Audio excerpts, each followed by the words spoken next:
Jos Buttler কাঁদছেন, Harry Brooks কাঁদছেন। Finish করে আসতে না পারায় জো রুটের তো ভীষণ মন খারাপ। অর্থাৎ ইংল্যান্ডের বাসবল ক্রিকেটের মৃত্যু। আবারও বড় আপসেট ঘটিয়ে দিল আফগানিস্তান। ঐতিহাসিক জয়, চ্যাম্পিয়ন্স ট্রফিতে তাদের প্রথম জয়। ইতিহাস গড়ে আফগানিস্তান আরও একবার জানান দিল যে ইংল্যান্ডকে পেলেই তারা জ্বলে ওঠে। কেননা আপনারা জানেন 2023 ওয়ানডে বিশ্বকাপে এই ইংল্যান্ডকেই আরও একবার হারিয়ে দিয়েছিল বিশ্বকাপের মঞ্চে এই আফগানিস্তান। তবে রুদ্ধশ্বাস এক ম্যাচ, পেন্ডুলামের মতো ঝুলছিল সবকিছু। মনে হচ্ছিল একবার ইংল্যান্ড জিতবে, আবার মনে হচ্ছিল আফগানিস্তান জিতবে। কেননা শেষ 25 বলে যখন 39 রান প্রয়োজন, এমন সময় আউট হন গুরুত্বপূর্ণ ব্যাটসম্যান জো রুট, যিনি কিনা 111 বলে 120 রানের দুর্দান্ত একটি ইনিংস খেলেছেন। তখনই মূলত ছিটকে পড়ে যায় ইংল্যান্ড, কেননা তারা হারিয়েছে তাদের সেট ব্যাটসম্যানকে।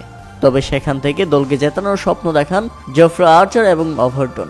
শেষ 24 বলে তখনও প্রয়োজন ছিল 35 রান। এরপর শেষ 18 বলে যখন প্রয়োজন ছিল 24 রান, এমন সময় রশিদ খান ক্যাচ ফেলে দিলে মনে হচ্ছিল আফগানিস্তান এই বুঝি হেরে গেল, কিন্তু না, এরপর তারা কামব্যাক করেছে। শেষ 14 বলে প্রয়োজন ছিল 17 রান, তখনও বিষণ্ণ ইংল্যান্ড। এমন সময় আউট হন ওভারটন, আর তখনই একেবারে ম্যাচ থেকে ছিটকে পড়ে যায় বাজবল খ্যাত ইংল্যান্ড। শেষ পর্যন্ত আদিল রশিদ টিকে ছিলেন।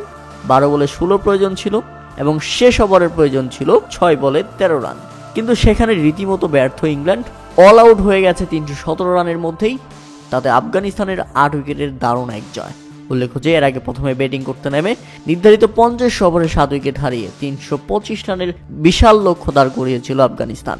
এটাই ছিল আইসিসির কোনো টুর্নামেন্টে তাদের সর্বোচ্চ সংগ্রহ।